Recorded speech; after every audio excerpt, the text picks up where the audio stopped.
शिवाय नमस्तुभ्यम। हर हर महादेव। सावन का बहुत ही प्यारा सा महीना चल रहा है, सुनहरा सा महीना चल रहा है। चारों तरफ हरियाली ही हरियाली है। सावन के सोमवार का विशेष महत्व तो है ही है। इसके साथ साथ मंगला गौरी व्रत, सावन के सोमवार के बाद जो मंगलवार सावन के महीने में आता है उस दिन मंगला गौरी व्रत किया जाता है। क्या किया जाता है? मंगला गौरी व्रत। तो इस बार बहुत ही विशेष है। 6 अगस्त मंगला गौरी व्रत और सिंधारा दूज है। और क्या है? सिंधारा दूज का विशेष महत्व है। आइए सिंधारा दूज से संबंधित एक छोटी सी कथा सुनाती हूँ। कहते हैं एक बार माता पार्वती भगवान भोलेनाथ एक गुफा में चले गए और बाहर नहीं आ रहे थे। माता चंचली उनकी पूजा पाठ कर रही थी, बहुत मना रही थी, नहीं आए। तो सिंधारा दूज का ही दिन था। माता चंचली ने सोचा माता रानी को बाहर कैसे बुलाया जाए। तो उन्होंने सुंदर सी साड़ी और श्रृंगार के सामान इकट्ठा किए। इत्र, कुमकुम, हाथों की मेहंदी और चूड़ियाँ सब इकट्ठा करके माता रानी को बुलाया और उनकी पूजा करने शुरू कर दिए। तो माता रानी आई और वह तैयार हुई। तब माता चंचली ने कहा, हे माता, जैसे आपके हाथों की मेहंदी, आपके मांग का सिंदूर, आपके माथों की बिंदिया अमर है, वैसे हमारा सुहाग भी अमर रहे।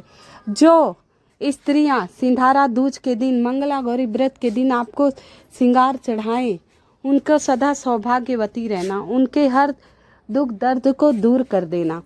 तो उस दिन से सिंधारा दूज का महत्व बढ़ गया। तो मैं आपको आज इस वीडियो में बताऊंगी कौन सी आठ चीज़ें दान देने से स्त्रियां विधवा नहीं होती। उनके सुहाग की रक्षा साक्षात माता पार्वती करती हैं। हम कई सारे व्रत करते हैं, बहुत सारे व्रत करते हैं।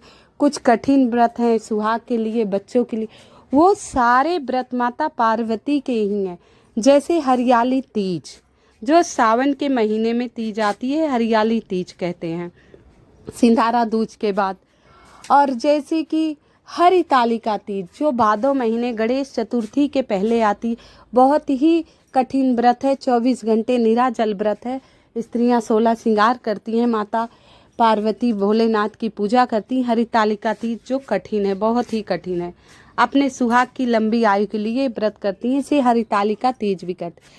अब ज़्यादातर बिहार और यूपी के इलाके में ये व्रत होता है छठ मैया का, जो दिवाली के एक सप्ताह बाद आता है। ये भी माता पार्वती का ही व्रत है। ये 3 दिनों तक लगातार होता है। बहुत कठिन व्रत होता है। छठ मैया माता पार्वती का ही स्वरूप है। तो ये सब व्रतें माता पार्वती के ही हैं। सुहाग के लिए माता पार्वती के व्रत किए जाते हैं। जैसे चौथ है, ये भी माता का ही है, पार्वती जी का है। तो कठिन से कठिन व्रत सुहाग के और बच्चों की लंबी आयु के लिए माता पार्वती का व्रत किया जाता है। तो आज मैं आपको इस वीडियो में बताऊंगी कौन सी 8 चीज़ें दान देने से स्त्रियां विधवा नहीं होती। बहुत ध्यान से सुनना और ये वस्तुएं लिख लेना। सिंधारा दूज के दिन वस्तुओं का दान अवश्य कराना और इस दिन मंदिर जरूर जाना। और आप मंगला गौरी का व्रत नहीं कर पाते, जैसे बहुत मानसिक तौर पर, शारीरिक तौर पर ठीक नहीं है, औषधि दवाइयाँ खा रहे हैं, व्रत नहीं कर पा रहे हैं, तो आप मंदिर जाकर शिव परिवार के दर्शन कीजिए और मंगला गौरी व्रत कथा अवश्य सुनना। मैंने इस वीडियो में आपको मंगला गौरी व्रत कथा अवश्य मिल जाएगी, तो करना। आइए अब मैं उन 8 वस्तुओं का नाम बताती हूँ। ध्यान से सुनिएगा उन वस्तुओं को और कागज कलम लेकर नोट कर लीजिए। सिंधारा दूज के दिन इन वस्तुओं का दान अवश्य कराइएगा। मंदिर में माता पार्वती के चरणों में रख आइएगा और सौभाग्य विशेष मंत्र जाप कीजिए। ये सारी जानकारी इस वीडियो में मैं दूंगी। कृपया वीडियो के अंत तक बने रहिएगा। इससे पहले मैं बताऊं, आप सभी से निवेदन है, कृपया मेरी वीडियो को लाइक एवं सब्सक्राइब अवश्य कर दीजिएगा। कमेंट में हर हर महादेव लिख दीजिए। जो माता के परम भक्त हैं, महादेव के सच्चे भक्त हैं, कमेंट में उमा महेश्वर अवश्य लिखेंगे। माता पार्वती भोलेनाथ उनकी सारी मनोकामनाएं अवश्य पूर्ण करेंगे। तो आइए उन 8 वस्तुओं के बारे में बताते हैं जिसे दान देने से स्त्रियां 7 जन्मों तक विधवा नहीं होती हैं। तो आइए उन सामग्रियों को आप विशेष तौर पर नोट कीजिएगा। लौंग, जो शक्ति स्वरूपा है, लौंग। लौंग पहली वस्तु, लौंग। कुमकुम, माता की बिंदिया, कुमकुम, लौंग, तांबुल्य। तांबुल क्या होता है ये भी मैं बताऊंगी, अभी तो नोट कर लीजिए। लौंग, कुमकुम, तांबुल्य, गन्ना, ठीक है। फूल, चाहे सफ़ेद हो चाहे लाल हो, फूल अवश्य। और जीरा, आप जीरा भी नोट कर लीजिएगा, जीरा। तो आपका हो गया तांबुल्य, गन्ना और फूल, लौंग, जीरा और कुमकुम। इसके बाद आप श्रृंगार की सामग्री, चूड़ियाँ, मेहंदी, 8 आइटम ये अवश्य दान कराइएगा मंदिर में। फूल अवश्य, फूल, लौंग, गन्ना, जीरा ये और तांबुल। फूल, लौंग, गन्ना, जीरा और तांबुल, कुमकुम, सिंदूर और चूड़ियाँ, ये 8 वस्तुएं अवश्य आपको दान करके आनी है। ये 8 वस्तुएं दान करने से स्त्रियां कभी भी विधवा नहीं होती हैं। तो सिंधारा दूज का बहुत ही प्यारा सा दिन, मंगला गौरी व्रत है, सावन का प्यारा सा महीना है। साल भर में एक बार ही ऐसा मौका आता है। सुहागिन स्त्रियां ये उपाय अवश्य कर लीजिएगा। छोटा सा उपाय है, इसमें बहुत ज़्यादा खर्च भी नहीं है। मंगला गौरी व्रत है, मंदिर सोमवार मंगलवार तो अवश्य जाइए। अगर प्रतिदिन आप सावन के महीने में मंदिर नहीं जा पा रहे हैं, छोटे और छोटे उपाय करके हम अपने जीवन को खुशमय बनाते हैं। हे माता पार्वती, जैसे आपकी हाथों की चूड़ियाँ अमर हैं, वैसे मेरे हाथों की चूड़ियाँ अमर कर माँ। हे माता रानी, जैसे आपके हाथों की मेहंदी सजी है, ऐसे मैं जब तक इस पृथ्वी पर हूँ मेरे हाथों में सदा ऐसी मेहंदी सजी रहे। मेरे मांग का सिंदूर सदा चमकता रहे। मेरे माथे की बिंदिया ऐसी चमकती रहे। हे माता पार्वती, आशीर्वाद दो। हे मैया, मैं सदा सुहागन रहूं, सदा मेरी सुहाग अमर रहे, निरोगी काया रहे, मेरे पति की लंबी आयु हो। हे माँ, जो गलती हो अपराध हो सब क्षमा करना। हम भारतीय स्त्रियां सब पूजा पाठ बहुत सारे व्रत करती हैं, अपने लिए कभी नहीं मांगती, बस आंचल फैलाकर अपने और पति और पुत्रों के लिए मांगती हैं। तो मैया हमारी पूजा को स्वीकार करना। विदेशों की स्त्रियां ऐसी नहीं होती जैसे हम भारतीय स्त्रियां होती हैं। सदा बस एक ही तमन्ना रहती है, हमारे पति की लंबी आयु हो, बच्चों की लंबी आयु हो, ये सदा खुश रहें, तरक्की करें, हम सदा यही मांगते रहते हैं।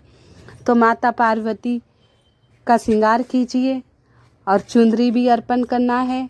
अब मैं आपको अगला उपाय बताने से पहले आप सभी से दोबारा निवेदन करना चाहूँगी, कृपया मेरी वीडियो को लाइक एवं सब्सक्राइब अवश्य कर दीजिएगा। कमेंट में हर हर महादेव अवश्य लिख दीजिएगा। तो माता पार्वती और भोलेनाथ, सावन का महीना बहुत ही विशेष होता है। सोमवार के दिन तो भोलेनाथ की पूजा होती है और मंगलवार के दिन माता पार्वती की।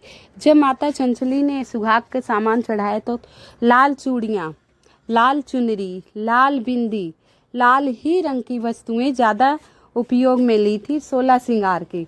तो हमें लाल चढ़ाना है, और जो कि सावन के महीने में हरा, तो कहते हैं हरी चूड़ियों का संबंध भगवान भोलेनाथ से है। चारों तरफ प्रकृति हरी हरी रहती है, इसलिए हरा चीज़ पहना जाता है। और लाल संबंध माता रानी से है, माँ पार्वती से, माता महालक्ष्मी से, माँ दुर्गा से। तो आप जब हरी चूड़ियाँ पहने तो उसमें 1-2 लाल 1-2 पीली चूड़ियाँ अवश्य मिला लिया कीजिए। इससे शिव शक्ति दोनों प्रसन्न होते हैं और सदा हमारे परिवार की रक्षा करते हैं। तो आप सिंधारा दूज के दिन आपको क्या करना है, आप 16 श्रृंगार सामग्री, 16 श्रृंगार, और पहले तो आप लोग मेहंदी लगवा लेना, चूड़ियाँ पहनना और श्रृंगार करना, क्योंकि सिंधारा दूज को माता पार्वती ने भोलेनाथ के निमित्त श्रृंगार किया था। तो आप सभी माताओं बहनों को श्रृंगार अवश्य करना है। लाल रंग के वस्त्र धारण करना, लाल, गुलाबी, पीला और नीला, काला बिल्कुल भी मत पहनिएगा। और माता मंदिर जाइएगा, शिव परिवार के दर्शन कीजिएगा, 1 लोटा जल ले जाइएगा, उसमें गंगा जल डाल लीजिएगा और 1 दीपक ले जाइएगा, लाल पुष्प लेकर शिव मंदिर पहुंच जाना। अब उत्तर दिशा की तरफ मुख करके पहले गणेश जी के स्थान पर श्री गणेशाय नमः, फिर भगवान कार्तिकेय जी के स्थान पर भी भोलेनाथ की सबसे प्रिय पुत्री हैं अशोक सुंदरी, उनके स्थान पर फिर माता पार्वती के हस्त कमल पे डालकर फिर शिवलिंग पर समर्पित करेंगे धीरे धीरे। श्री शिवाय नमस्तुभ्यम, श्री शिवाय नमस्तुभ्यम, श्री शिवाय नमस्तुभ्यम, श्री शिवाय नमः। इसके बाद माता पार्वती के सिंधारा दूज है, मंगला गौरी व्रत है, तो सुहाग मंत्र अवश्य जपना है। अब ओम पार्वती नमः ये जाप कीजिए, नहीं तो सबसे कल्याणकारी मंत्र है माता का, ओम सर्व मंगल मांगल्ये शिवे सर्वासाधिके शरणे त्र्यंबकम गौरी नारायणी नमस्तुते। ओम सर्व मंगल मांगल्ये शिवे सर्वासाधिके शरणे त्र्यंबकम गौरी नारायणी नमस्तुते। उन 8 चीज़ जो श्रृंगार के बताया था उसमें चंदन भूल गई थी, सॉरी, चंदन अवश्य ले लीजिएगा। आइए अब मैं आपको विशेष उपाय के बारे में बताती हूँ। जोड़ा, हमारे यहाँ जोड़े से ही काम होता है। एक जोड़ा हरी चूड़ियाँ हम साड़ी देते हैं, साड़ी साया ब्लाउज श्रृंगार के साथ जोड़ा ही रहते हैं। हम केले भी लेते हैं तो 12 देते हैं, जोड़े से रहता है 6 दर्जन, सॉरी 6 जोड़ा। तो हमें हरी चूड़ियों का जोड़ा, 2 चूड़ी को 1 जोड़ा बोलते। कभी भी अकेली चूड़ी हाथ में नहीं डालनी चाहिए, जोड़े से ही पहननी चाहिए। देखिए हम सदा जोड़े से ही पहनते हैं। तो आपको क्या करना है, लाल पीला या कोई भी धागा हो ले लीजिएगा, सफ़ेद छोड़ के लाल पीला, और 2 चूड़ियाँ उसमें डाल लीजिएगा, गांठ मन मारिएगा। तो बेलपत्री के वृक्ष के नीचे चले जाइएगा। कहते हैं बेलपत्री के वृक्ष के नीचे माता लक्ष्मी का वास होता है और भगवान भोलेनाथ को प्रिय है, क्योंकि ये बेलपत्र का वृक्ष माता पार्वती के पसीने से उत्पन्न हुआ था, माता पार्वती के पसीने से उत्पन्न हुआ था। तो सोमवार के दिन तो सभी देवी देवता आते हैं यहाँ, ओम नमः शिवाय का जाप करते हैं, अपनी मनोकामना पूरी करने के लिए भगवान भोलेनाथ से अर्जी लगाते हैं। तो आप तो इंसान हैं, आप भी जाइए और बेलपत्री के पेड़ के नीचे ये 2 जोड़ा चूड़ियाँ ले जाइए, 1 जोड़ा, और अपनी मनोकामना कहते हुए वृक्ष में बांध दीजिए। अगर बड़ा वृक्ष नहीं मिले तो पौधे से काम चला सकते हैं। अगर आपके आसपास बेलपत्री का वृक्ष नहीं है तो परेशान होने की बात नहीं है, घबराने की बात नहीं है। तो ये आप समी वृक्ष, आजकल समी पत्र का पेड़ सभी लगाए रखते हैं। तो पहले तो आप पेड़ ढूंढिए, अपने से बड़ा जो होता है वो पेड़ होता है, अपने से छोटा जो होता है वो पौधा होता है, ठीक है। अगर पेड़ ना मिले तो पौधे में 1 जोड़ा हरी चूड़ियाँ बांधकर अपनी मनोकामना आपको कहनी है, ठीक है। इसी प्रकार पहले उसका पूजन कीजिए, 1 लोटा जल डालिए, चाहे बेल का वृक्ष हो चाहे समी का, और उसके बाद हरी चूड़ियाँ बांधकर अपनी मनोकामना कह दीजिए। सिंधारा दूज बहुत ही विशेष है, 1 जोड़ा हरी चूड़ियाँ बांधने से आपकी सारी मनोकामनाएं पूर्ण होगी, आपके सुहाग की रक्षा होगी। अगर आपके पास बेलपत्री का पेड़ भी नहीं है, समी का भी नहीं है, तो आप परेशान मत होइए, आप परेशान मत होइए। आकड़े का सावन का महीना है, आकड़े का पेड़ यानी मदार का पेड़ जगह जगह मिल जाते। जो महानगरों में है उन्हें तो भाई ढूंढना पड़ेगा, पार्क में जाएं या मंदिर में जाएं जहाँ वो अपना वृक्ष ढूंढ लें। तो वहाँ भी ये उपाय आकड़े के पेड़ में भी, ये वृक्ष में भी कर सकते हैं। छोटा सा उपाय है। अब आप शिव मंदिर जाइए, शिव भगवान के सामने बैठकर इस मंत्रों का जाप कीजिए, माता पार्वती के सभी से आशीर्वाद लीजिए, गणेश जी, कार्तिकेय जी, और इसके बाद सब माता पार्वती के पैर दाबिए 16 बार। मंगला गौरी व्रत में कोई भी चीज़ चढ़ाई जाती है माता रानी को तो 16 का गिनती होता है, 16 आंकड़ा होता है, 16 चढ़ाए जाते हैं। तो आप 16 बार उनके चरण स्पर्श कीजिए और झोली फैलाकर आशीर्वाद दीजिए।